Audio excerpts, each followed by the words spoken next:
I guess go ahead and get started. You think, Linda? I guess so. Good afternoon and welcome to the NISWANGR Remote Learning Series. Today's topic is maintaining the human element in a remote learning environment. This concludes the SEL portion of what we've been talking about. So this session and others will provide educators with opportunities to extend and refine their practices, engaging students in remote and online learning. And we will showcase some high impact practices, model strategies, and share resources and highlight ways to facilitate effective remote learning. So although you could also see some of these practices live in the classroom. But before we get started, we have to look at Zoom for just a second. So today, looking at Zoom, please make sure your mic is on mute except when you're speaking. We'd love to see your face, so if you would like to turn on your camera, please do so. And we will be using the chat feature today to pose questions and to interact using the chat box. So my name is Linda Stewart, and presenting with me today is Brooke Drennan. Hello. And we're both literacy coaches with the Real Life Grant. And we've been supporting schools in implementing personalized learning and literacy strategies for the past 2 years. If you would like to access any of the materials that we'll be showing you today, you can go to the schedule registration page and everything we present will be right there for you. So this is the final session in the SEL Learning Series.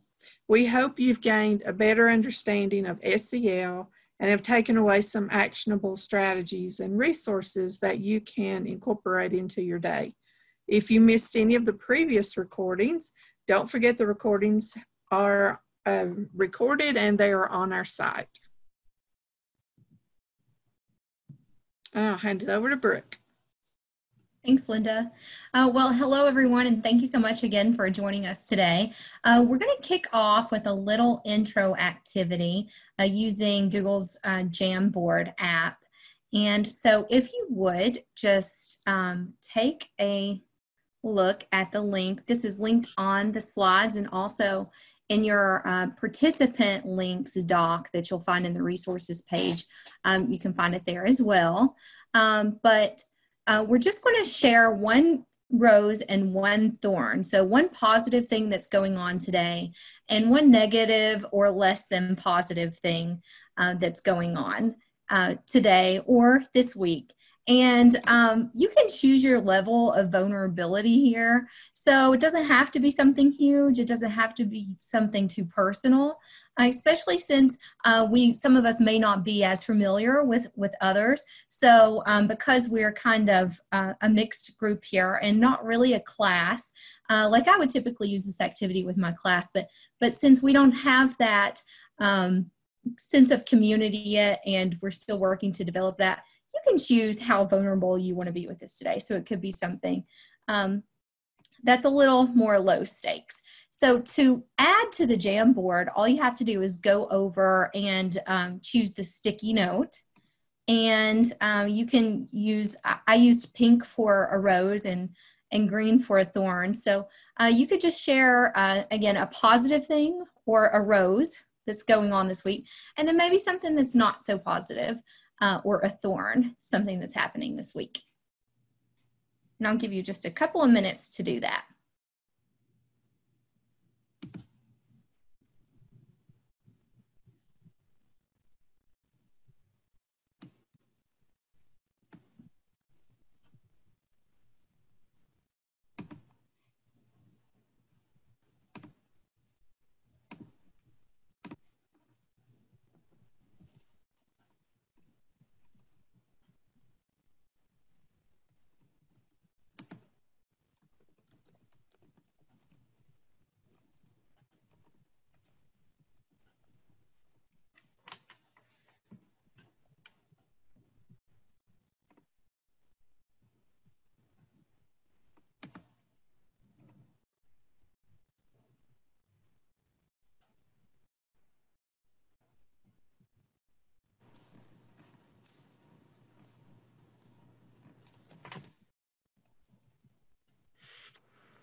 Okay, so if you have something to add to the Jamboard, our live participants now, please go ahead and add that in. I added something just to model. You guys saw me sharing my screen there.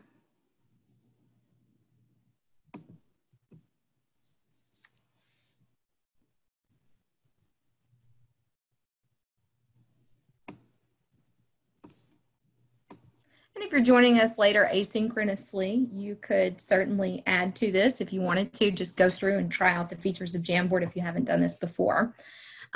So this activity comes from an article that I found in Edutopia. And it's really just a way to open up class, to try to create that sense of community among your class.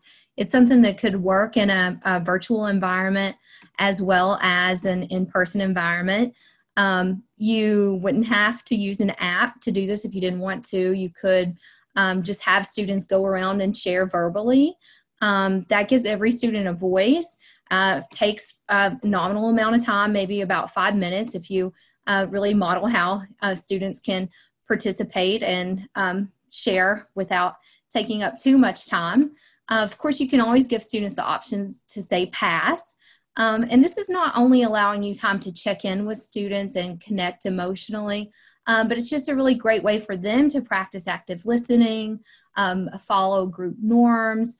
It allows you to adjust your interactions with students. Like if you get a response like I didn't get much sleep, etc., you kind of know what's going on with students that day and kind of where their head's at, where they are emotionally.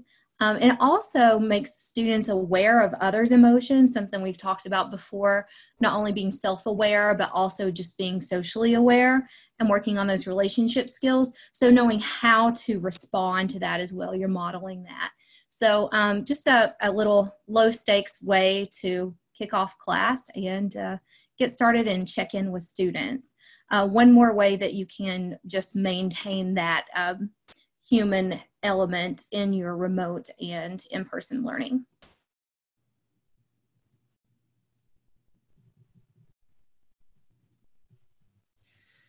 So how do I maintain the human side of remote learning? Many of the thorns that I've heard from teachers that I'm working with is that it feels impersonal.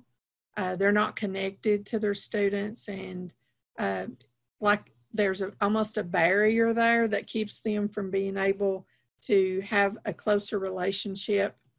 And just looking at pictures on a screen, the faces on the screen, it's just not at all personal. So I know that they're looking forward to getting back in the classroom because of this shift in the way we're having to do things right now. But there are ways that we can make it more human through SEL skills. So search next screen, please. Sorry, I lost my mouse. Oh. So social emotional learning is a process that gives us knowledge and skills so that we can understand our emotions and how to manage them better.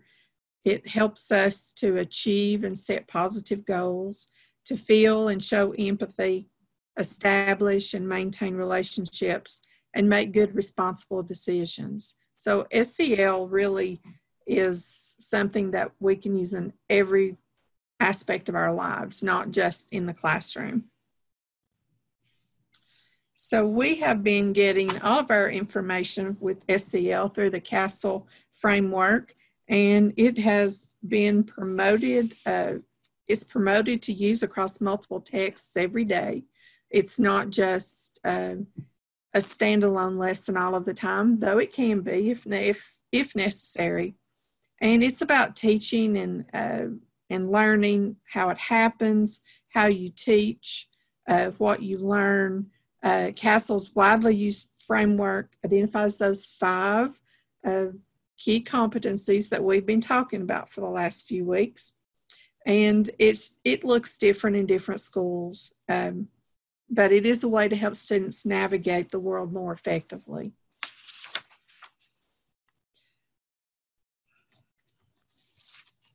So this gives us some of the characteristics of each of these social emotional competencies: how we understand ourselves, how do we work well with others, how do we make good decisions. Those are all critical skills that students really need right now. So how do we get there? This chart, as if you've been with any of our other sessions, is the same information that we've been showing you.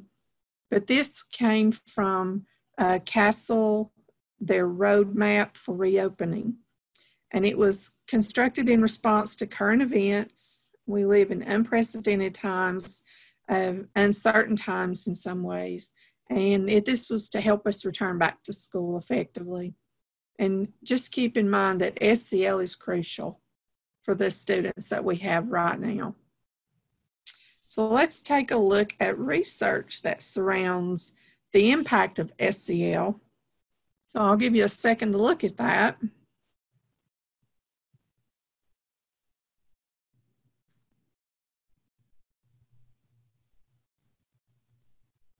What really stands out to you about this?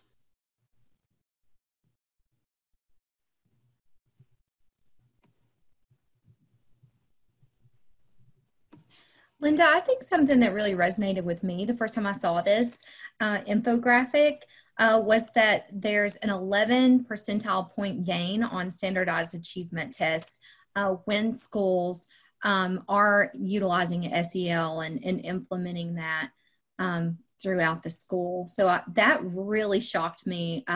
You know, I thought that SEL would help students with a variety of things, but as far as that grade of an academic achievement gain, I really wasn't expecting that. So that really stood out to me. Yeah. It makes sense that you would see decreased, like fewer conduct and less emotional stress. But I think it's interesting that it calls out specifically drug use, you know, and to me, it just highlights, you know, that focusing on the competencies that you showed previously gives me as a young adult or as an adult some ways to address the stresses I'm feeling and maybe some other avenues to do that other than, let's say, drug or alcohol use or other negative behaviors. Mm-hmm. Right, that self-management is so critical. And sometimes we think about scheduling and scheduling time for homework and task lists and things like that. But we're also not thinking about those other skills that are translating to their real world as far as stress management and that. So yeah, that really stood out to me as well, Bethany. And I think also when it talks about teacher burnout, you know, they say that most new teachers only last about 5 years, up to 5 years, and then they're either going to stay in the profession or leave it, one of the two, with a lot leaving it. So, you know, they make the mention that, you know, they're a lot more likely to stay in the classroom if they have good social and emotional competencies, or able to deal with that. So that kind of really resonated with me as far as trying to retain teachers. This will be something great for people to really use and implement and understand how it works. Definitely. I think all of it resonated with me personally. It just really showed me a lot about how important it is, social emotional skills, not only starting with kindergarten, but then how it goes on past your schooling, your employment, if you get involved in criminal activity, substance abuse, and mental health, all of those things, all from SEL. So.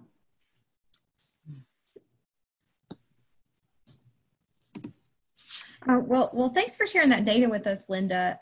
You know, I think that those are some important things to keep in mind, especially as we're trying to strike that balance between SEL and our academic content, all of those things that we're trying to squeeze into the day. I just wanted to take a minute and talk about the two ways that CASEL tells us that schools can go about implementing SEL into their curriculum school-wide. So we're just going to break that down and talk about each of those for just a minute. The first way is explicit instruction for SEL competencies. So really doing some of those standalone lessons to build some of those skills, such as emotional awareness, so identifying emotions, or relationship building, how do we interact with others, how do we follow group norms, things like that. So really teaching those explicitly. And then we'll also talk about integrating SEL into academic content, which takes that from a standalone perspective and really thinks about how we can fit that into those things that we're already doing. So I liked this visual because it's kind of like you see that you have the standalone piece there on the right side, but everything is connected and integrated as well. So when we talk about explicit SEL instruction, like I mentioned, we're talking about administering freestanding lessons. So if your school does anything like Thoughtful Thursday or SEL Friday, you might be teaching some standalone lessons that provide those step-by-step instructions to teach those SEL competencies. You might be giving students opportunities for practicing those skills throughout the day. And you might have adopted an evidence-based program as part of a school-wide SEL implementation. I know a lot of schools have adopted some kind of program that they're implementing. And if you haven't, then CASEL says you really want to focus those lessons and make sure that they're safe. So you'll see the acronym there on the right side. Sequence, active, focused, and explicit. So if you don't have some kind of evidence-based program, it's really important to make sure that these lessons are effective, that you are following the SAFE method. And I've linked here an example of a freestanding lesson I thought I might show you. This is from a YouTube channel, and they provide little lessons on different core competencies and different SEL skills. So let's discuss one of the 5 core SEL skills, responsible decision making. This deals with the ability to make good choices. This includes making good choices about personal behavior and social interactions. Making responsible decisions involves developing your own personal values such as honesty, reliability, or loyalty. Let's look at a scenario. This is Tim. Tim has an online class in 10 minutes that he can't be late for. But he's enjoying being outside in the nice weather. He's thinking about skipping his online class and enjoying the nice weather instead. Reflection questions. What personal value, like trust or loyalty, is important to you and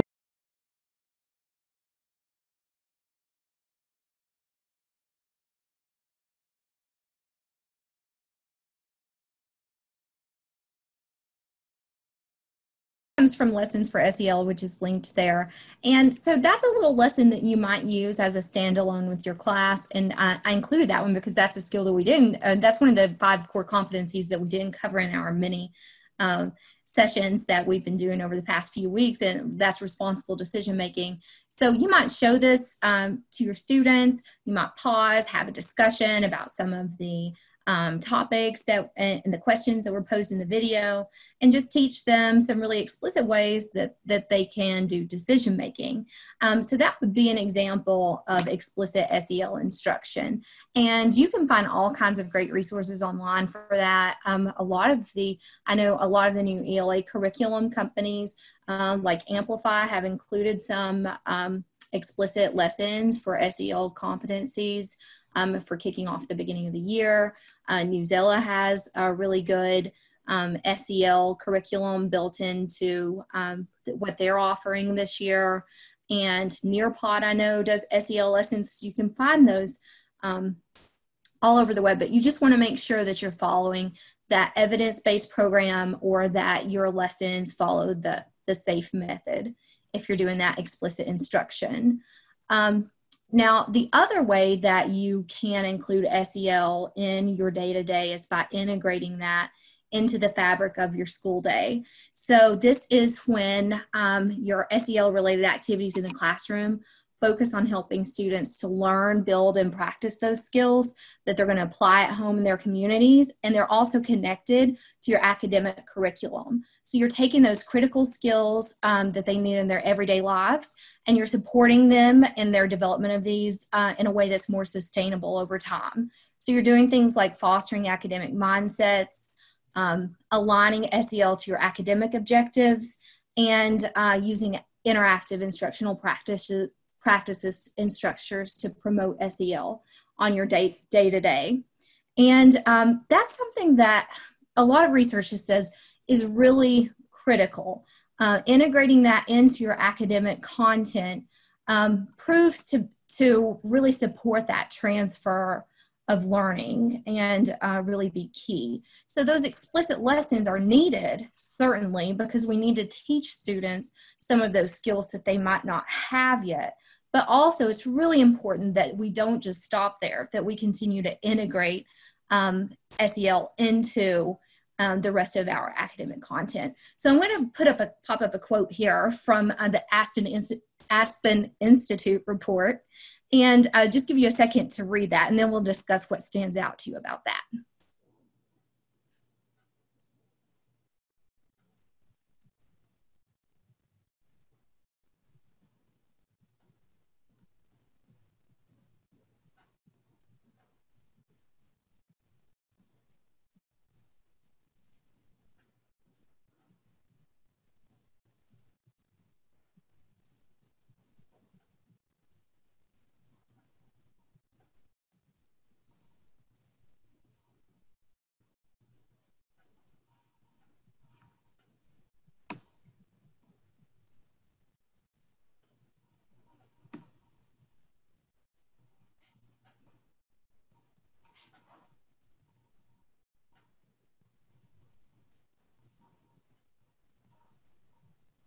So they refer to SEL as SED, social and emotional development. But what are they telling us here? What stands out to you? Something that stood out to me would be that where it says the converse is also true, learning environment structured to genuinely meet rigorous standards. So in that case, if we kind of dig a little deeper into that, if I'm offering appropriately rigorous educational opportunities, I'm providing students kind of the vehicle in which they will have a chance to apply self-management and responsible decision-making. They might have to identify a problem and really analyze something deeply, think about different ways to solve a problem. They might be evaluating and reflecting and thinking about how it applies to them. And that might also require them to collaborate with others. And man, that brings on the whole self-awareness, social awareness, and managing oneself in that social environment. Whereas if I'm offering students something that's really not very rigorous, it's easy just to kind of sit back and kind of, I don't know, just ride the wave, and I'm not really pushing myself. And therefore I don't need those SEL skills that I need when it's a really rigorous educational environment.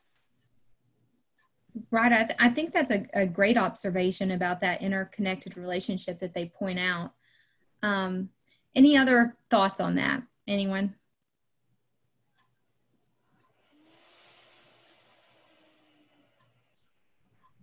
I'm going to say this, and we may edit it out because it may not make any sense.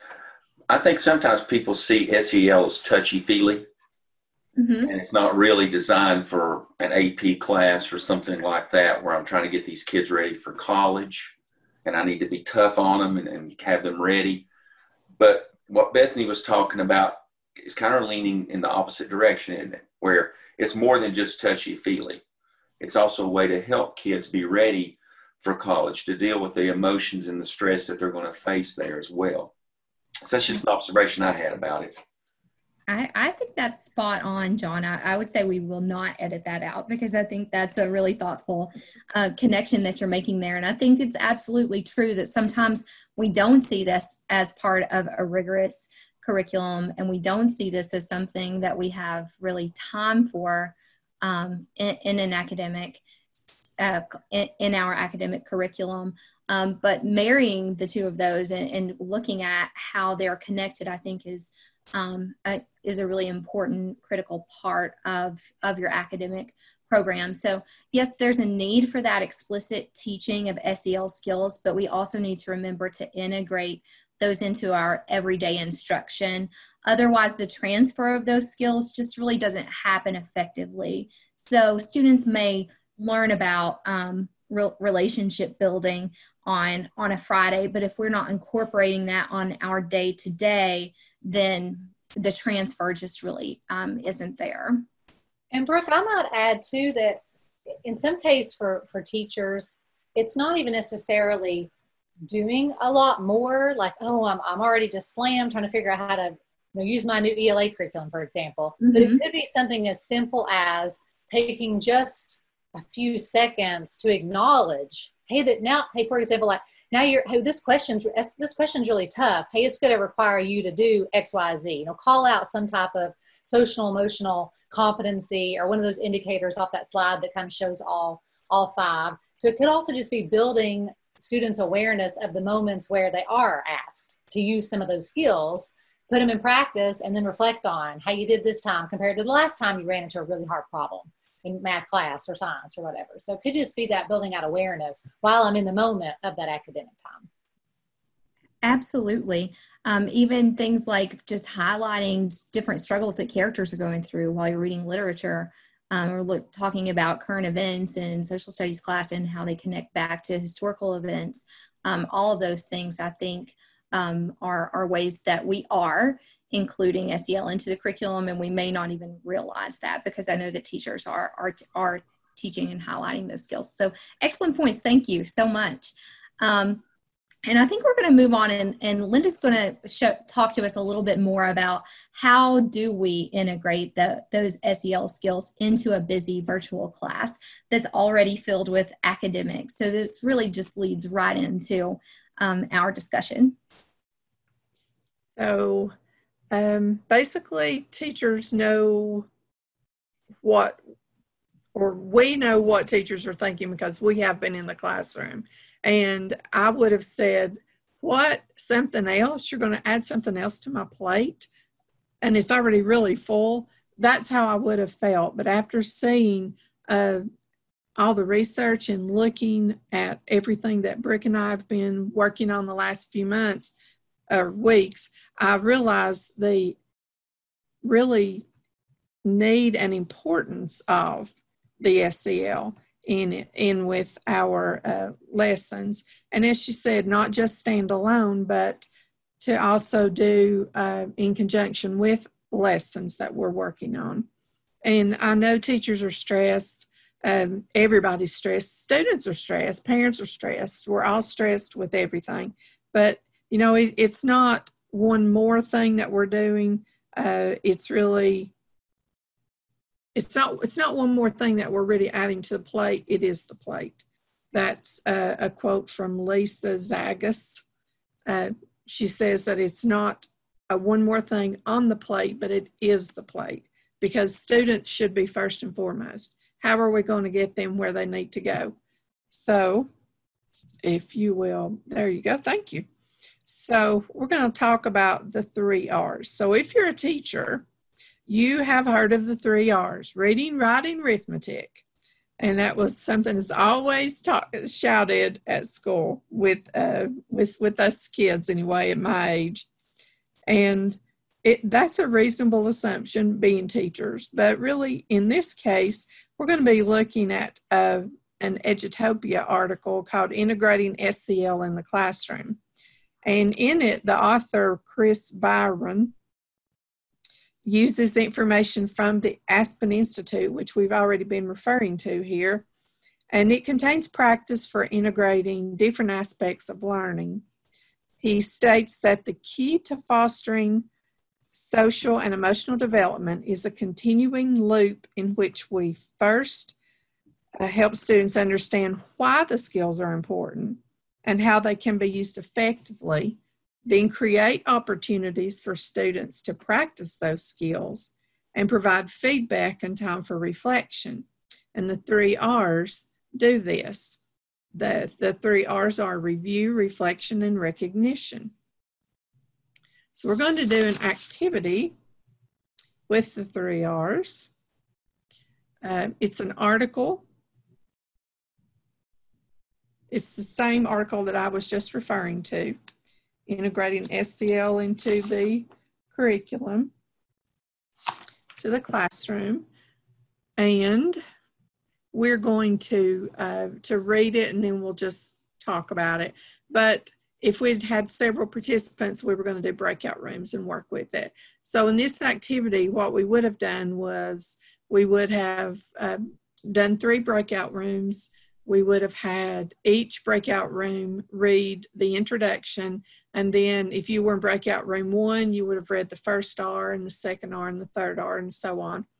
And then discussed what you noticed and what you wondered, and then come back together and share what our R was and how we could use it, and still things that we wondered and we noticed about it. So if you want to pull up that article.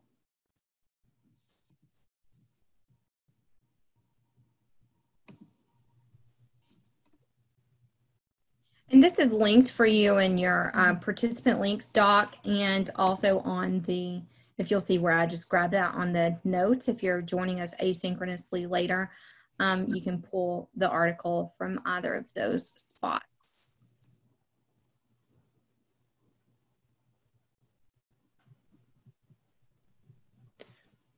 So if you would like to read the article, then we'll come back together and look at it.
So I guess everybody's ready. So we're going to use this article that you just read to just tell me what you noticed about it. Anything that stuck out to you. Linda, something that really stuck out to me during the review section when I was reading was the activity, and I can't remember exactly what it was called, but it was like four heads together where students went into groups to review, and they had to come up with a summary. And so that kind of got me thinking, like, I know as I've been working with teachers over the past couple of weeks, something that they keep talking about is they're really struggling with collaboration, especially well, with in-person and with virtual learners with the restrictions that they have right now. So they've been really looking for ways that students could collaborate. So something I was thinking about on that is, I mean, that would be a really easy opportunity to just do like a collaborative Google Doc so that students could work together on that summary all on the same doc, and then just choose one person to share out loud, whether they're virtual or in person. I mean, you could even mix the group so the students are working with someone who might be at home, right? If you gave them access to a shared Google Doc. Yeah, definitely. That is something that I thought was a good idea in the article, that it gave you a practical application for it. Something similarly where the let's see, toward the end, let's see, with reflection, kind of the sentence stem that it gave. So it was about the skill, the content, and then future successes.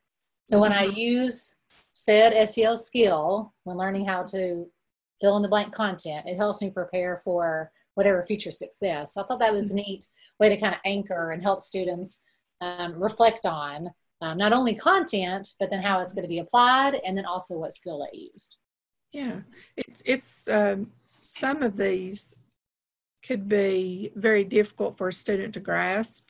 So we might need to scaffold in order to get them there. Giving these sentence stems and telling them what goes in that spot is a good way for them to be able to identify it and then use it.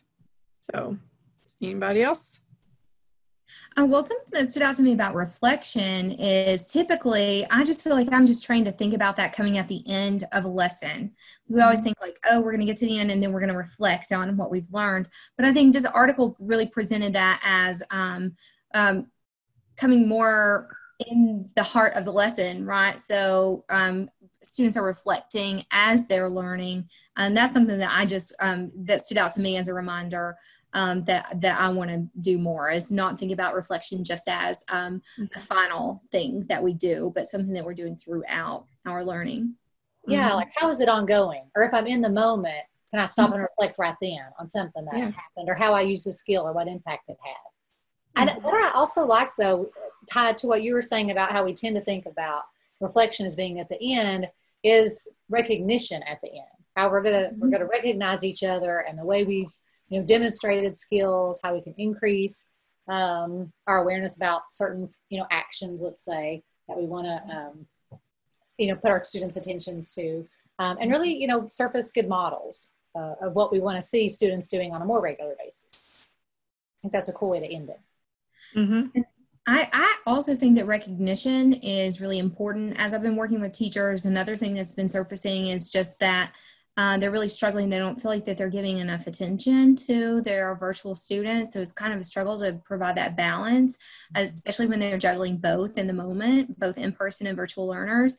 So really having that classroom culture where you are recognizing students and how can you do that with virtual and in-person students? So how are those virtual students being heard?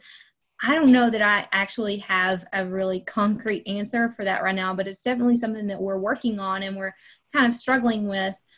Just how are we making, their voices heard, and how are their personalities shining through, and how are we recognizing them? It's a little more challenging when you're balancing both. I think when you have a virtual classroom, you're doing all virtual, that's one thing, but and in person is another. But then when you're mixing the two, it's a real challenge to do in the moment.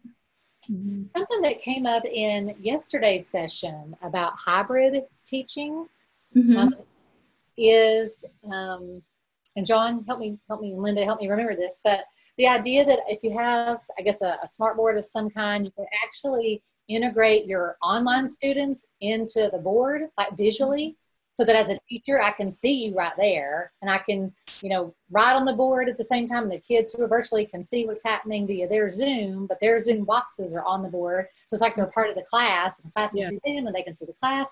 I thought that was really cool. And just from the tech side, tech perspective, our featured speaker from Johnson City, Dr. Tim, said that was just a huge thing, that now it's like spreading like wildfire. Like, wow, I can really feel like I got my whole class at least together kind of visually in that way.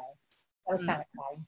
I'm going to have to go back and watch that. I had to miss that one, but I'm really interested to see how they're doing that, because it is a struggle that we've been dealing with for sure.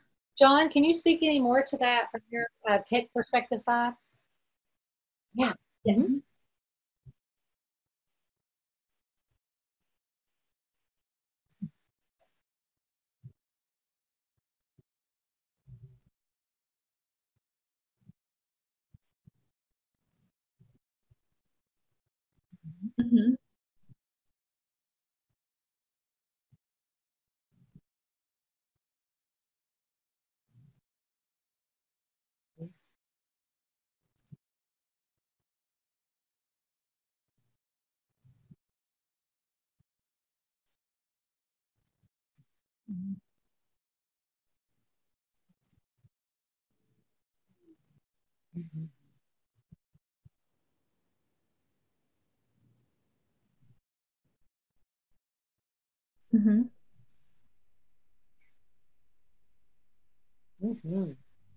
Yeah, so that's a way for students in the class not to have to be logged into the Zoom call, but they're still seeing it. I love that.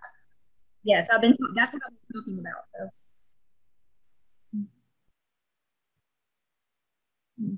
That's nice. Awesome. Thank you, John. It's so cool.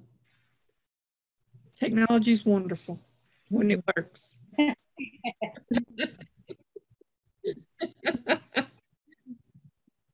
So with the 3 R's, it does give you some guiding questions to help you to navigate your way through a lesson, to incorporate some of these in your lesson. These are more for the teacher than they are for a student to work from. So, Brooke, I'll hand it over to you. All right, well, just one final activity that we're going to walk through today, and this is something that you can do on your own for sure. This is coming from CASEL. Again, we've just pulled heavily from their resources just because they have some really great research-backed and stuff that they're just sharing on their website. So this is an SEL through distance learning teacher self-assessment that they put out. They also have just a regular teacher self-assessment, but they created this one specifically for distance learning. And this is like a mini condensed version of that teacher self-assessment. I'll show you I can get it there. I'll show you the actual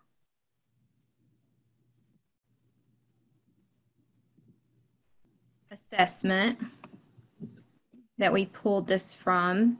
We just pulled out 4 key areas because we thought it would be a little easier to focus on those given the time that we have today. But if you'd like to go through and take a look at the entire self-assessment, you'll see it's broken down into for all ages, and then especially for upper elementary and secondary students. So that was just linked on your participant slides, and I think there, the link to that is also on the Google Doc. It says for the full self-assessment, click here. So you could just kind of go through and just really reflect on what some of your strengths are right now as far as how you're incorporating SEL into your distance learning classroom, and what are some areas in which you would like to grow. So like I said, we created a little mini version of this, and the link that you have will pop it, open a copy. You'll have to make a copy of that. And that's just so that you could type on that and not be sharing what you're typing with anyone else. And so if you just take a moment just to reflect on these four criteria here.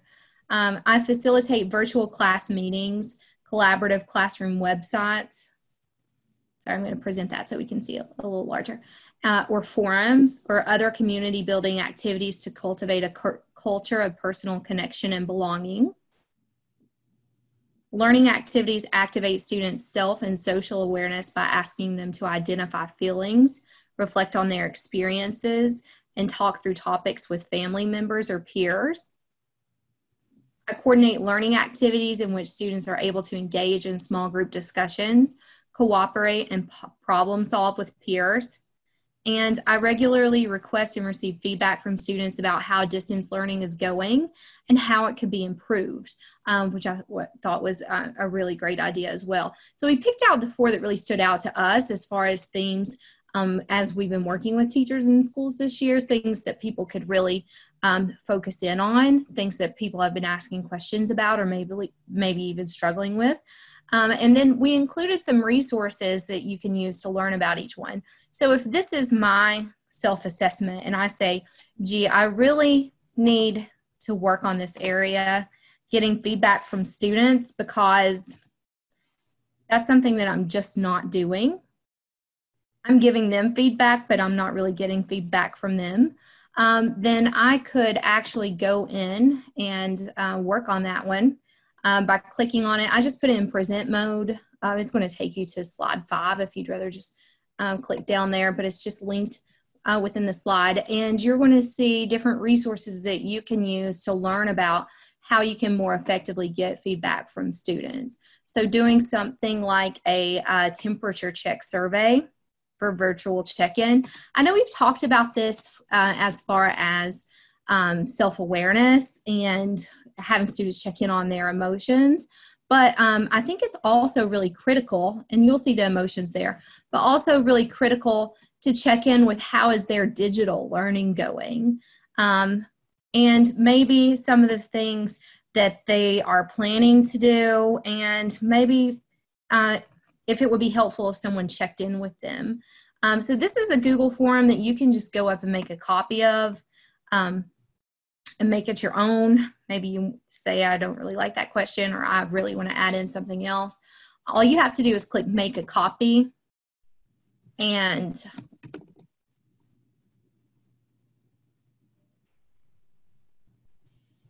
then you can just really personalize that and make it your own and share it out with your students, however you would like to do that. So we have a ton of resources for you for each of these criteria. I really like the article here, linked here, the distance learning frequently asked questions, because it's just looking at a lot of the common problems that are happening right now and looking at some answers to those or some solutions, maybe not the answer, but some possible solutions. So looking at things such as online directions are difficult to follow. So students are really struggling with that, or you know, my tech isn't working. What are we doing to help students with that? So if you are seeing some feedback from students, just this article gives you some ideas about how you could help with some of those common problems. Just setting up clear online lessons, just making sure that everything is clear and trying to prevent some of those stumbling blocks for your students. And then really looking at why you should seek your own student feedback. This one isn't detailed for specifically a virtual classroom.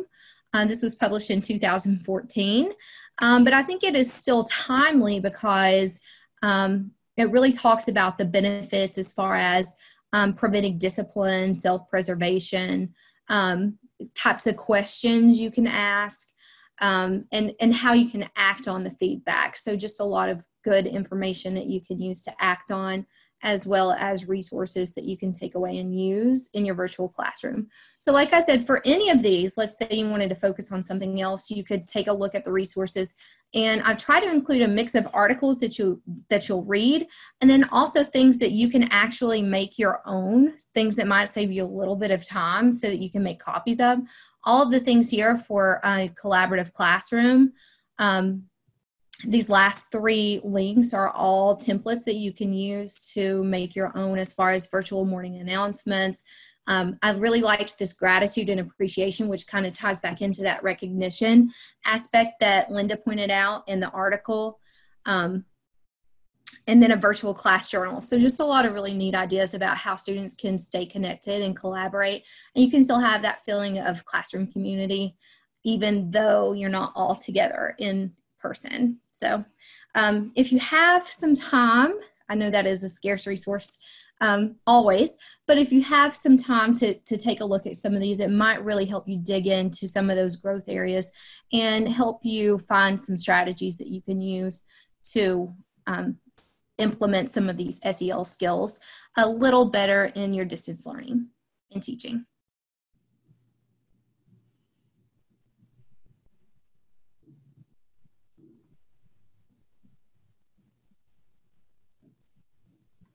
And I think that brings us to a close. So just taking some time to reflect on that and what are our strengths? What are we really killing it at? And what can we improve for our students?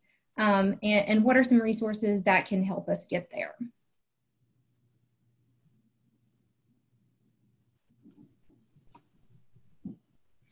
So just as we close today, I'd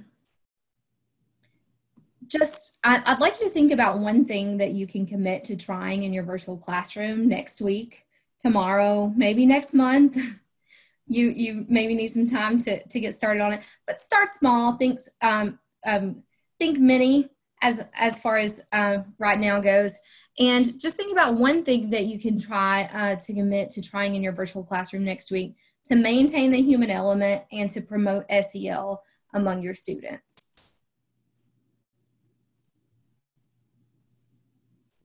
And as John pointed out earlier when we were looking at the data, SEL is not just for kids. It is something that teachers need as well. So we'd like you to remember that and to just take a moment to appreciate how awesome you are, because we know the jobs that you're doing this year and always are challenging. This year especially challenging, and we see you and we see the wonderful things that you're doing to maintain that human side in your virtual classroom, in your in-person classroom, and make sure that students are still feeling valued, they're still feeling welcomed, and they're still learning. So thank you, and don't forget to practice some of those social emotional skills yourself. So thank you for attending. We appreciate your time. And if you wouldn't mind, we'd like for you to do the 1-minute survey. It'll help us to get better at what we're doing. So again, I'd like to echo Brooke and say thank you for spending time with us, and have a good evening.